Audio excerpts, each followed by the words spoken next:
शाहिद हुसैन अवान दा मुहब्बतां भरिया सलाम। अज मैं तुहाडे वास्ते नवां ते नवेकला प्रोग्राम लैके आया। भोएं दा सच, भोएं जमीन नूं आखदे ने ते बच्चे नूं भी मैं दसना चाहुंदा कि भोएं जमीन नूं आखदे ने जिहदे विचों बिरयानी तुसीं खांदे जे। अक्सर बिरयानी दियां बड़ियां अपने वालदैन नूं सिफारिशां करदे ने, उन्होंने आखदे जे कि सानूं बिरयानी खाओ। ये उही बिरयानी है जिहड़ी इसे जमीन भोएं दे विचों उगदी है।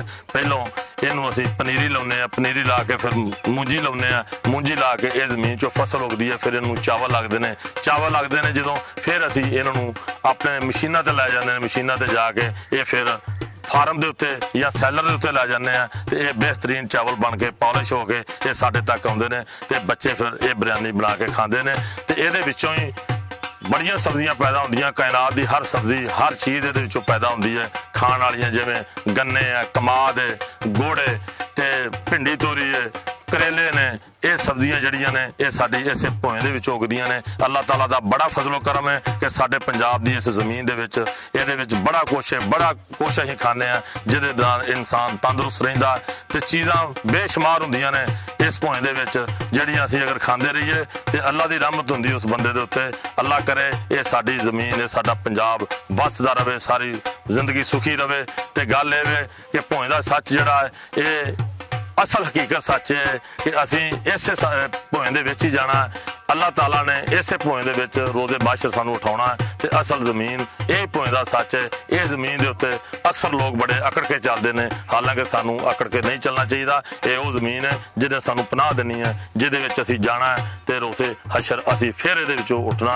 इस तरह ही असीं अपना ये प्रोग्राम भोएं दा सच तुहानूं दिखाउंदे रहांगे ते तुसीं साडे नाज़रीन देखदे रहियो जी। लो जी, साडे इस भोएं दे सच दे उच्चे ते चेचे परौणे इकबाल भट्टू साहब ने अज उन्हां दे नाल असीं ये गलबात करांगे कि ये जिहड़ी मूंजी है, ये जिहड़ी कणक है या तुसीं कमाद बीजदे जे, लाउंदे जे, ये किस तरह लाउंदे जे, ये असीं इन्हां दे नाल भट्टू साहब नाल गलबात करदे हां जी। अस्सलाम वालेकुम भट्टू साहब। वालेकुम सलाम सर, की हाल चाल ने? अलहमदुलिल्लाह जी खरीद। अच्छा, ये तुसीं दसो कि ये जिहड़ा जमीन दे विच तुसीं अपनी पनीरी उगाउंदे जे, इहदा की अमल है, कितनी देर जे ये तैयार हुंदी है? ये जी जमीन सब तो पहले तो चावल लाने वास्ते जनाब जड़ा पनीरी लाई जाती है। ठीक है। पनीरी कम तो कम पनीरी दो तीन तरीके लाई जाती है। ज़्यादातर अजकल जड़ा कद्दू का तरीका इस्तेमाल करते हैं क्योंकि रूढ़ी शुड़ी अजकल जड़े नहीं दस्तियाब नहीं है जानवरों की, तो कद्दू के तरीके पनीरी लाई जाती।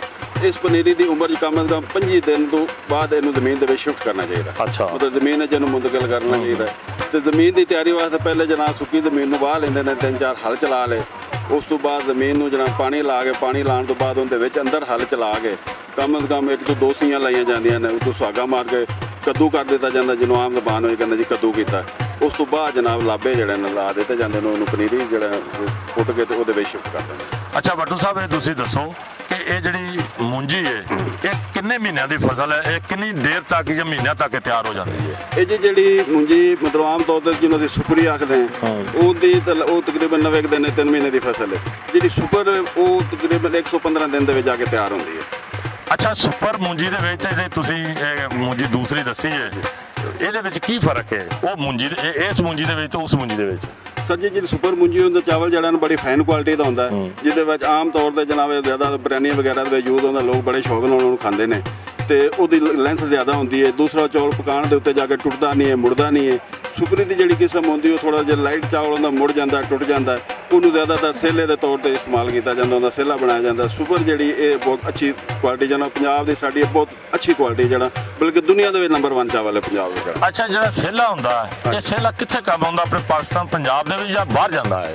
ये जी बाहर भी जाता है तो पाकिस्तान में काम होता है। इनका ज़्यादातर जरा ना जरदा वगैरह जरा ने बनाया जाता है। अच्छा, जरदा वगैरह बनाया जाता है। अच्छा, ये तुसीं दसो कि ये मूंजी तक हो गई तैयार, तो जो तैयार हो जाती है फिर तुसीं इहनूं सैलर ते खड़दे जे, ये चावल किस तरह बनते हैं?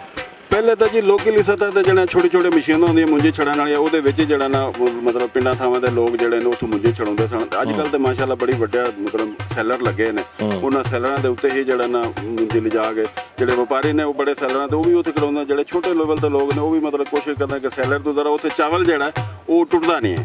ਅੱਛਾ, ਇਹ ਜਿਹੜੀ ਪਾਲਿਸ਼ ਹੁੰਦੀ ਹੈ ਮੂੰਜੀਆਂ ਦੇ ਨੇ ਪਾਲਿਸ਼ ਹੋ ਗਈ ਹੈ, ਇਹਦਾ ਪਾਲਿਸ਼ ਦਾ ਤਰੀਕਾ ਕਿਆ ਸੈਲਰ ਦੇ ਵਿੱਚ ਹੁੰਦਾ ਜਾਂ ਤੁਸੀਂ ਬਾਹਰ ਆਣ ਕੇ ਦੀ ਕੋਈ ਪਾਲਿਸ਼ ਵਗੈਰਾ ਹੁੰਦੀ ਹੈ? ਨਹੀਂ ਜੀ, ਸੈਲਰ ਦੇ ਵਿੱਚ ਜਦੋਂ ਛੜਾਈ ਹੁੰਦੀ ਹੈ ਉਸ ਤੋਂ ਬਾਅਦ ਉਸੇ ਉੱਥੇ ਹੀ ਪ੍ਰੋਸੈਸ ਦੇ ਵਿੱਚ ਗੁਜ਼ਰਦਾ ਉਹਨੂੰ ਮਤਲਬ ਥੋੜਾ ਜਿਹਾ ਗ੍ਰਾਈਂਡ ਜਿਸ ਤਰ੍ਹਾਂ ਕਹਿੰਦਾ ਕਿ ਉਦੋਂ ਕੀਤਾ ਜਾਂਦਾ ਉਦੋਂ ਪਾਲਿਸ਼ ਮਤਲਬ ਥੋੜਾ ਚਾਵਲ ਦੀ ਸਫਾਈ ਆ ਜਾਂਦੀ।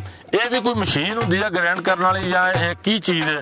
ਇਹ ਸੈਲਰ ਦੇ ਵਿੱਚ ਕੋਈ ਇੱਕ ਨਵੀਂ ਆਜ਼ਾਦ ਆਈ ਹੈ ਜਾਂ ਇਹ ਪਹਿਲੇ ਵੀ ਇਹ ਕੰਮ ਹੁੰਦਾ ਰਿਹਾ?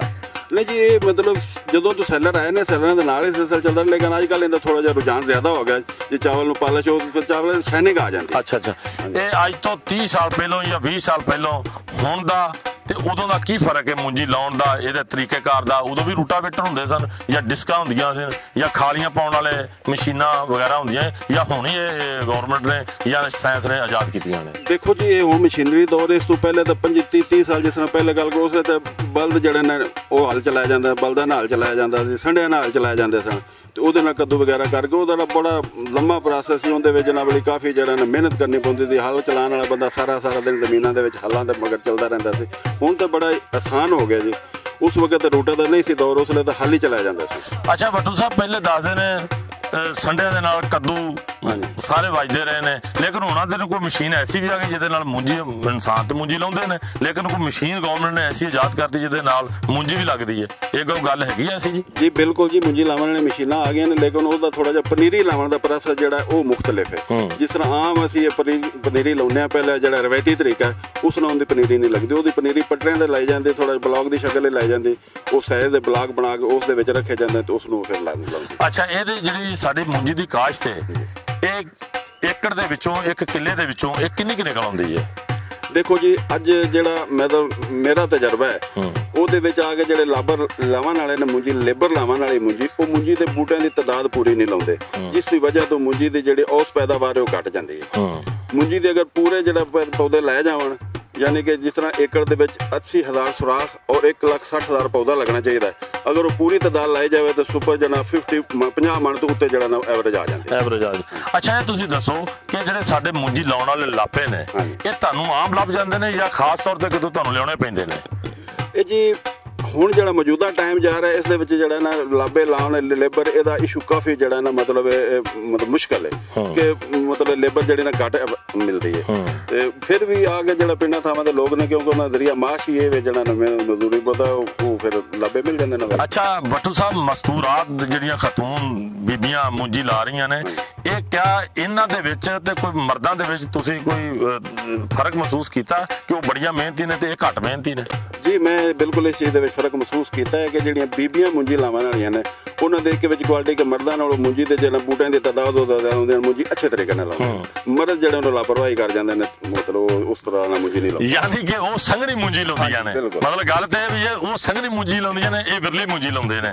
ਤੇ ਜਦੋਂ ਵਿਰਲੀ ਮੂੰਜੀ ਲੱਗਦੀ ਹੈ, ਉਹਦੇ ਵਿੱਚ ਕੋਈ ਮਤਲਬ ਜ਼ਮੀਨ ਨੂੰ ਨੁਕਸਾਨ ਹੁੰਦਾ ਜਾਂ ਐਵਰੇਜ ਦੇ ਵਿੱਚ ਨੁਕਸਾਨ ਹੁੰਦਾ ਜਾਂ ਔਸਤ ਦੇ ਵਿੱਚ ਨੁਕਸਾਨ ਹੁੰਦਾ? ਕੀ ਨੁਕਸਾਨ ਹੁੰਦਾ ਅਗਰ ਵਿਰਲੀ ਮੂੰਜੀ ਲੱਗਦੀ ਹੈ ਤੇ? ਜੀ ਵਿਰਲੀ ਮੂੰਜੀ ਲਾਉਣ ਨਾਲ ਮੂੰਜੀ ਜਿਹੜੀ ਪੈਦਾਵਾਰ ਉਹਦੇ ਤੇ ਜਿਹੜਾ ਨਾ ਨੁਕਸਾਨ ਹੁੰਦਾ ਕਿ ਮੂੰਜੀ ਦੀ ਪੈਦਾਵਾਰ ਘੱਟ ਹੋ ਜਾਂਦੀ ਹੈ। ਜਿੱਥੇ ਮੂੰਜੀ ਨੇ ਮਤਲਬ ਬੂਟੇ ਘੱਟ ਲੱਗੇ ਨੇ, ਅਗਰ ਮੂੰਜੀ ਨੇ 50 ਮਣ ਨਿਕਲਣਾ ਤੇ ਉੱਥੇ ਜਿਹੜਾ 40 ਮਣ ਨਿਕਲੇਗੀ, 30 ਮਣ ਨਿਕਲੇਗੀ। ਆਮ ਜਿਹੜੀ ਸੁਪਰ ਮੂੰਜੀ ਹੁੰਦੀ ਉਸ ਪੈਦਾਵਾਰ ਤਕਰੀਬਨ ਮਿਲਿਆ ਜੁਲਿਆ ਜਿਹੜਾ 35 ਤੋਂ 40 ਮਣ ਦੀ ਐਵਰੇਜ ਆ ਰਹੀ ਹੈ। ਅੱਛਾ, ਪਹਿਲੇ ਟੋਈਆਂ ਹੁੰਦੀਆਂ ਸਨ, ਟੋਈਆਂ ਦੇ ਉੱਤੇ ਮੂੰਜੀ ਝੰਮਦੇ ਰਹੇ ਨੇ, ਡਰਮਾਂ ਦੇ ਉੱਤੇ ਝੰਮਦੇ ਨੇ। ਹੁਣ ਕੀ ਤਰੀਕੇਕਾਰ ਹੈ ਮੂੰਜੀ ਦਾ ਝੰਮਣ ਦਾ?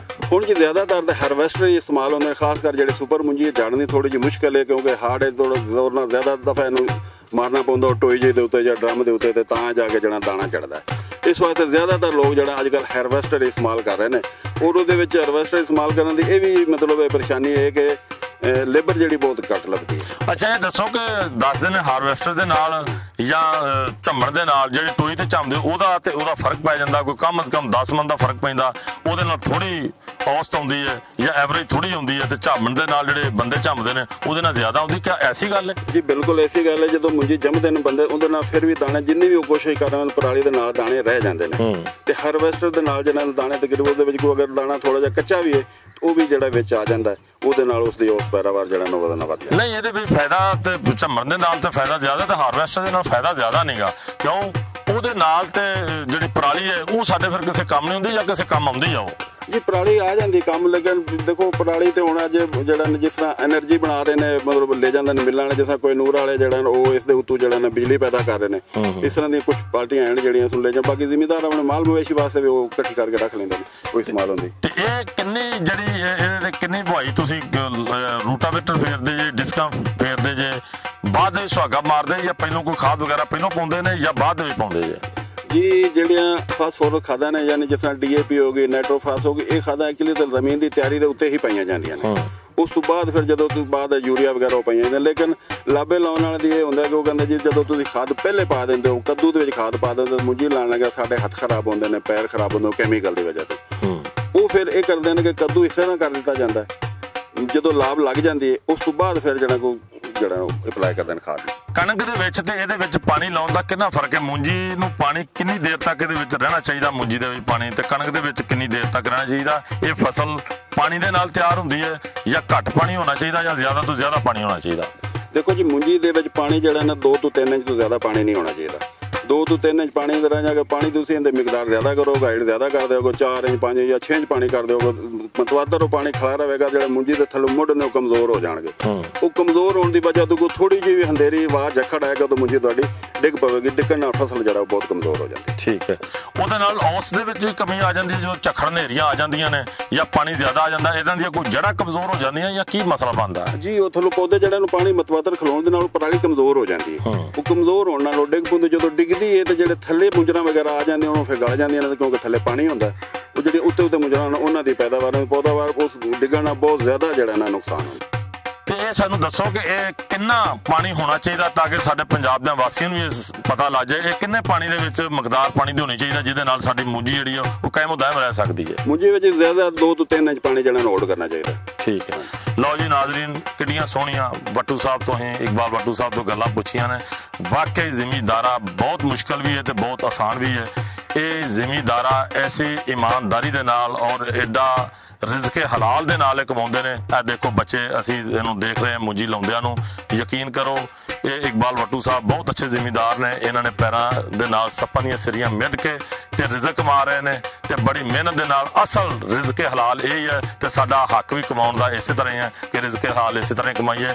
ਇਹਨਾਂ ਬੱਚਿਆਂ ਦੇ ਨੌਵਾਂ ਦੇ ਵਿੱਚ ਯਕੀਨਨ ਛਿਲਤਰਾਂ ਵੀ ਵੱਜਦੀਆਂ ਹੋਣਗੀਆਂ ਤੇ ਕੰਡੇ ਵੀ ਹੋਣਗੇ, ਕਿਉਂਕਿ ਕੱਦੂ ਐਸੀ ਚੀਜ਼ ਹੁੰਦੀ ਹੈ ਇਹਦੇ ਵਿੱਚ ਜੋਕਾਂ ਹਰ ਕਿਸਮ ਦੀ ਚੀਜ਼ ਹੁੰਦੀ ਹੈ। ਲੇਕਿਨ ਇਹ ਆਪਣੇ ਨੰਗੇ ਪੈਰਾਂ ਦੇ ਨਾਲ, ਏਡੇ ਹਵਸ ਦੇ ਨਾਲ, ਏਡੀ ਗਰਮੀ ਦੇ ਵਿੱਚ, ਏਡੇ ਗਰਮ ਪਾਣੀ ਦੇ ਵਿੱਚ ਰਹਿ ਕੇ ਤੇ ਬੜੀ ਮਿਹਨਤ ਦੇ ਨਾਲ ਔਰ ਮੁਸ਼ੱਕਤ ਦੇ ਨਾਲ ਔਰ ਜਫਾਕਸ਼ੀ ਦੇ ਨਾਲ ਇਹ ਕੰਮ ਕਰਦੇ ਨੇ। ਤੇ ਅੱਲਾਹ ਤਾਲਾ ਸਾਰਿਆਂ ਲੋਕਾਂ ਨੂੰ, ਸਾਡੇ ਸਾਰੇ ਜ਼ਿਮੀਂਦਾਰ ਭਰਾਵਾਂ ਨੂੰ ਔਰ ਦੂਸਰਿਆਂ ਲੋਕਾਂ ਨੂੰ ਜਿਹੜੇ ਸਾਡੇ ਪੰਜਾਬ ਦੇ ਵਾਸੀ ਕੀ ਪੂਰੇ ਪਾਕਿਸਤਾਨ ਦੇ ਵਾਸੀ, ਪੂਰੀ ਦੁਨੀਆ ਦੇ ਵਾਸੀ ਇਮਾਨਦਾਰੀ ਦੇ ਨਾਲ ਰਿਜ਼ਕੇ ਹਲਾਲ ਕਮਾਉਣ ਦੀ ਤੌਫੀਕ ਦੇਵੇ ਤੇ ਅਸੀਂ ਸਾਡਾ ਪ੍ਰੋਗਰਾਮ ਭੋਇੰ ਦਾ ਸੱਚ ਵੇਖਣਾ ਨਾ ਭੁੱਲਿਆ ਜੇ।